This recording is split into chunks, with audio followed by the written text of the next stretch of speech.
तो चलिए बिना किसी देरी के शुरू करते हैं। आज हम इतिहास के एक ऐसे ड्रामे पर बात करने वाले हैं जो किसी भी थ्रिलर कहानी को पीछे छोड़ दे। ये दास्तान है एक महासाम्राज्य के जन्म की, एक गुरु और उसके शिष्य के उस अटूट बंधन की, जिसकी नींव में था धधकता हुआ प्रतिशोध और अंत में सब कुछ त्याग देने की एक हैरत अंगेज भावना। तो आइए मौर्य वंश के उदय के इस दिलचस्प ऐतिहासिक विश्लेषण में गहराई से उतरते हैं और देखते हैं कि असल में हुआ क्या था। कहानी की शुरुआत समझने के लिए ना हमें उस समय की जमीनी हकीकत देखनी होगी। जरा उस दौर की कल्पना कीजिए। हालात बेहद भयावह थे।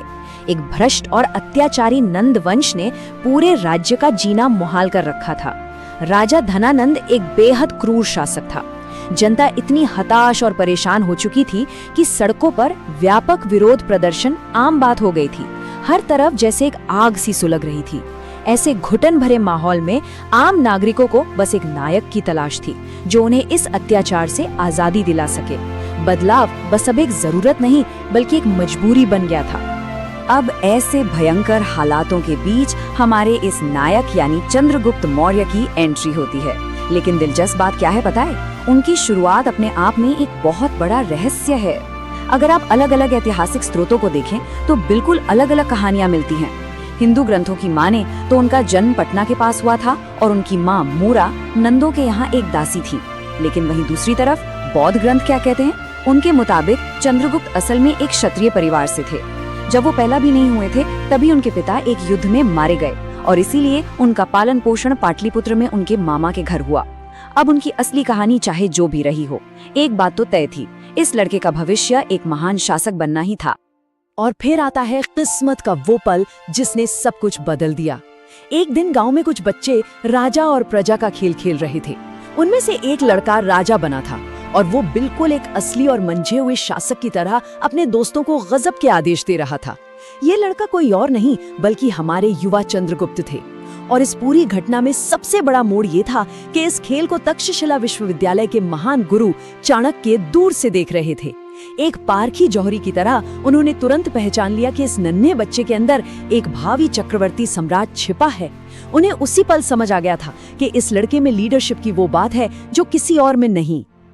अब यहाँ सोचने वाली बात यह है कि गुरु चाणक्य एक छोटे से बच्चे से इतने प्रभावित क्यों हो गए। सच तो ये है कि चाणक्य के अंदर राजा धनानंद और उसके पूरे नंद वंश के खिलाफ बदले की एक भयंकर आग धधक रही थी।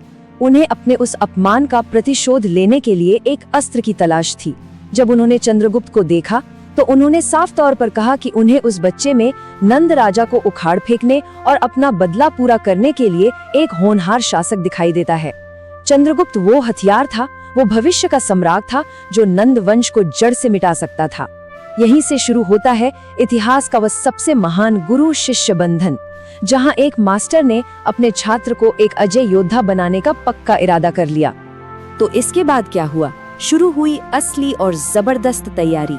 चाणक्य ने चंद्रगुप्त को अपने साथ तक्षशिला लिया और उनके दिमाग को एक अचूक हथियार की तरह ढालना शुरू कर दिया। वहां उन्हें सैन्य कला और राज्य कौशल का इतना कठोर प्रशिक्षण दिया गया जिसकी हम और आप कल्पना भी नहीं कर सकते।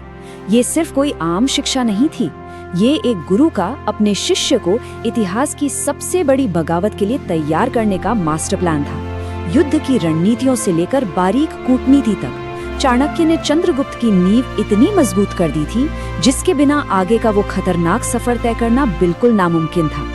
अब ये गुरु और शिष्य की जोड़ी इतिहास रचने के लिए पूरी तरह से तैयार थी।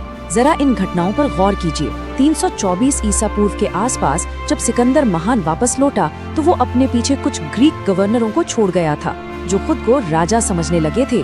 चाणक्य और चंद्रगुप्त ने अपनी गजब की कूटनीति से स्थानीय शासकों के साथ गठबंधन बनाया और इन ग्रीक गवर्नरों को एक एक करके रास्ते से हटाना शुरू किया। और फिर आया 322 ईसा पूर्व का वो ऐतिहासिक साल। उन्होंने हिमालय क्षेत्र के शासक पर्वतक के साथ मिलकर एक विशाल सेना खड़ी की और सीधे मगध पर धावा बोल दिया। नतीजा, नंद वंश का पूरी तरह से अंत। इस एक जीत ने न सिर्फ चाणक्य के उस अपमान का बदला पूरा किया बल्कि मौर्य साम्राज्य का नाम इतिहास के पन्नों में हमेशा के लिए अमर कर दिया। चलिए अब इस कहानी को थोड़ा और आगे बढ़ाते हैं।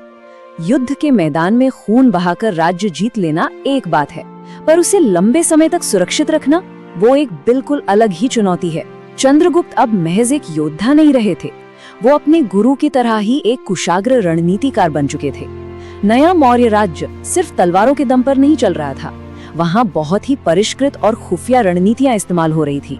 पूरी सेना का आधुनिकीकरण किया गया और ये जो प्राचीन जासूसी व्यवस्था थी ना, ये उनके इतने बड़े साम्राज्य की सबसे मजबूत कड़ियों में से एक बन गई। आपको जानकर हैरानी होगी कि चंद्रगुप्त की सेना के अंदर एक पूरी तरह से समर्पित खुफिया विंग काम करती थी, एक अत्यंत गुप्त सेवा। इसका मुख्य काम था राज्य के दुश्मनों और आंतरिक मामलों की बिल्कुल सटीक खुफिया जानकारी निकालना। इसे अगर हम आज के परिप्रेक्ष्य में देखें ना, तो ये बिल्कुल हमारी आधुनिक रॉ एजेंसी की तरह काम करती थी। जरा सोचिए, ये कितनी हैरान करने वाली बात है कि सदियों पहले एक गुरु और शिष्य ने मिलकर राज्य चलाने का एक ऐसा अभेद नेटवर्क बना लिया था, जो आज की मॉडर्न खुफिया एजेंसियों जितना ही व्यवस्थित और उन्नत था। और ये होनहार छात्र अब अपने गुरु के उन शुरुआती लक्ष्यों से बहुत बहुत आगे निकल चुका था। उनके साम्राज्य की सीमाएं बहुत तेजी से फैल रही थी। चंद्रगुप्त ने सिकंदर की जीती हुई जमीनों पर बैठे ग्रीक शासक सेल्यूकस प्रथम निकेटर को युद्ध में बुरी तरह हरा दिया और सिंधु घाटी से लेकर सीधा अफगानिस्तान तक का इलाका अपने कब्जे में ले लिया। अब सेल्यूकस भी समझदार था, वो समझ गया कि इस नए मौर्य साम्राज्य से दुश्मनी लेने में कोई भलाई नहीं है, तो उसने अपनी बेटी हेलेना की शादी चंद्रगुप्त से करवा दी। एक बेहतरीन कूटनीतिक चाल के तहत उसने अपने राजदूत मेगस्थनीज को भी उनके दरबार में भेजा। और हाँ, ये वही मेगस्थनीज हैं जिन्होंने भारत पर वो मशहूर किताब इंडिका लिखी थी, जो आज भी हमारे इतिहास को समझने का एक बहुत ही अहम जरिया है। अब इतने बड़े, इतने विशाल साम्राज्य को चलाना कोई आसान काम तो था नहीं, ये किसी चमत्कार से कम नहीं था। और यहीं पर गुरु चाणक्य की दूरदर्शिता और उनका वो मास्टर प्रशासनिक खाका काम आया। पूरे साम्राज्य को बिना किसी दिक्कत के चलाने के लिए उन्होंने उसे 4 अलग अलग प्रांतों में बांट दिया। हर प्रांत की कमान एक बेहद योग्य प्रतिनिधि को सौंपी गई, जो अगर आप सोचें तो आज के मुख्यमंत्रियों की तरह ही काम करते थे। ये एक बहुत ही चुस्त और संगठित सिस्टम था और इस पूरी व्यवस्था को चाणक्य ने अपनी उस महान किताब अर्थशास्त्र में बहुत ही विस्तार से दर्ज किया है। ये चीज साबित करती है कि उनका दृष्टिकोण कितना ज्यादा स्पष्ट और दूरदर्शी था।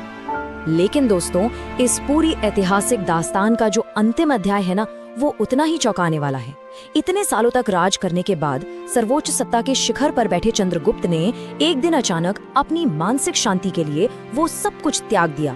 उन्होंने अपना पूरा सिंहासन अपने बेटे बिंदुसार को सौंप दिया, जैन धर्म अपना लिया और अपनी बाकी की पूरी जिंदगी एक भिक्षु की तरह बिल्कुल शांति से गुजारी। एक ऐसे महायोद्धा का ऐसा शांत अंत वाकई अद्भुत है। लेकिन ठहरिए, कहानी यहाँ खत्म नहीं होती है। शांति और त्याग के इस महान अंत के ठीक विपरीत उस सिंहासन पर अब एक ऐसे नए सम्राट की छाया पड़ रही थी, जिसका जुनून सिर्फ और सिर्फ अपने दुश्मनों को खौफनाक यातनाएं देना और उन्हें कुचलना था। ये एक बहुत ही डरावना और स्पष्ट विरोधाभास था। तो अब सवाल ये उठता है, आखिर वो क्रूर और निर्मम सम्राट था कौन?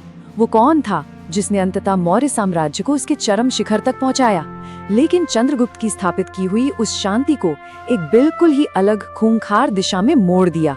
ज्ञान, रणनीति और प्रतिशोध से रची गई एक गुरु शिष्य की इस अद्भुत कहानी ने हमें दिखाया कि कैसे एक मजबूत संकल्प इतिहास की पूरी दिशा बदल सकता है। और ये जो हमारा आखिरी सवाल है ना, यह हमें इतिहास के अगले रोमांचक पन्नों की तरफ ले जाता है।